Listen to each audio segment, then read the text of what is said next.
Monsieur le président, monsieur le ministre, mes chers collègues, enfin, nous y sommes.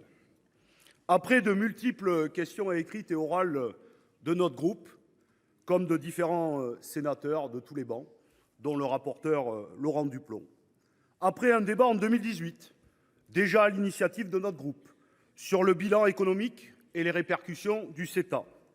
Après une résolution adoptée ici à l'unanimité en 2021, vous invitant, monsieur le ministre, à poursuivre la ratification. Après 7 longues années d'attente, le Sénat va enfin pouvoir se prononcer sur le projet de ratification de l'accord commercial entre le Canada et l'Union européenne. Et, chers collègues, c'est déjà une première victoire démocratique pour notre Assemblée. Car ce texte n'a pas été inscrit par votre gouvernement, mais fait inédit par un groupe politique d'opposition et minoritaire, en l'occurrence le groupe communiste. Nous l'avons fait car nous refusons ce déni démocratique. Ce traité, imaginé dans les années 90, négocié en toute opacité dans le 3e sous-sol de la Commission européenne pendant une décennie, sans que jamais, monsieur le ministre, le mandat de négociation ne soit rendu public, devait, sa mise en application provisoire en 2017, être ratifiée par les parlements nationaux. 17 l'ont déjà fait, dont les Allemands l'an dernier. Et nous ? Ben non. Car après avoir fait ratifier de justesse au cœur de l'été 2019, alors que vous aviez une majorité écrasante à l'Assemblée nationale, vous avez toujours refusé de l'inscrire au Sénat. Vous en êtes d'ailleurs personnellement responsable, car pendant 18 mois, vous avez été ministre aux relations avec le Parlement. Et pourquoi ce refus ? Car vous avez peur de perdre le vote. Comme aujourd'hui, voilà la réalité. Alors, monsieur le ministre, n'ayez pas peur. Le débat argumenté et le vote, c'est la base de la démocratie. Je sais que vous considérez le Parlement comme un obstacle devant simplement valider vos choix et ne jamais vous contredire. Pour vous, la démocratie, c'est « je suis sûr de gagner, je vote, je peux perdre, je refuse le débat et le vote ». Après le 49-3, pour imposer la réforme des retraites, refusée par la majorité des Français, après les ordonnances pour couper 10 milliards dans les dépenses publiques, 1 mois et demi seulement après le vote du budget par le Parlement, vous aviez décidé de ne pas inscrire ce projet qui s'applique pourtant de façon provisoire. Pour notre part, chacune et chacun connaît notre position sur ce traité. Un traité climaticide et obsolète, car le réchauffement climatique nous impose de revoir nos modes de production et de consommation.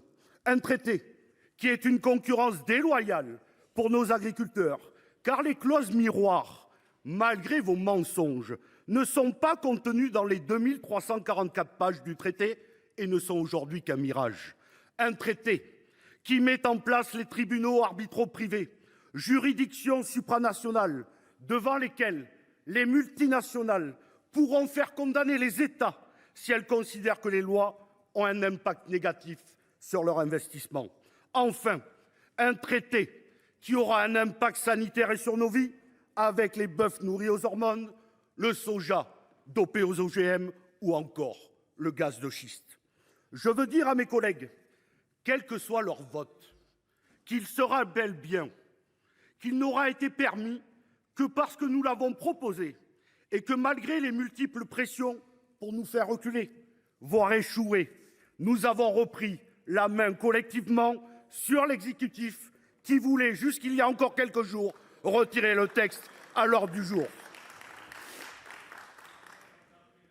Chers collègues, le groupe communiste, qui n'a que 2 niches par an, a fait le choix d'inscrire à l'ordre du jour un texte avec lequel il est en désaccord, prenant le risque, je le redis, que le vote au final soit contraire à ce que nous pensons, à nos combats et à notre vision de la mondialisation.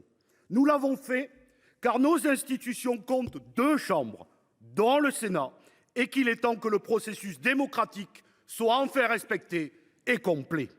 Et nous l'avons fait car il est temps que ces traités de libre-échange qui sont débattus nulle part, sauf en huis clos, soient débattus par la représentation nationale et qu'enfin la voix des Français soit respectée. Et nous respecterons le vote de notre Assemblée. J'ai une dernière question, Monsieur le Ministre. Est-ce que votre gouvernement respectera, lui, le vote du Sénat? Il se murmure déjà dans les couloirs feutrés des ministères que vous envisagez de ne pas transmettre le texte à l'Assemblée nationale pour éviter un nouveau débat. Est-ce vrai? Je le dis ici. J'espère qu'ensemble, quel que soit notre vote, nous refuserons ce nouveau déni démocratique et j'ose même utiliser le mot de coup de force. Monsieur le ministre, vous devez vous engager maintenant avant le vote à transmettre le texte tel qu'il sortira de la séance et permettre le plus rapidement possible le vote et le débat à l'Assemblée nationale. Je finis parce que c'est notre niche. Ce coup de force, s'il avait lieu, s'apparenterait à un nouveau 4 février 2008, jour où le Congrès a ratifié le traité de Lisbonne, contrevenant ainsi au vote populaire de 2005 qui avait refusé le traité constitutionnel. Alors, Monsieur le ministre, j'ai une dernière phrase. Concluez. Vous nous avez accusés. Collègue, concluez rapidement. Je conclus. Il y a une Monsieur minute. le ministre, vous nous avez accusés d'un coup politique. Mais comme ici, nous ne sommes pas un club de belote. Nous allons faire ce pourquoi nos électrices et électeurs nous ont élus, un vote et un choix politique. Alors, chers collègues, bon vote à toutes et tous. Merci, chers collègues.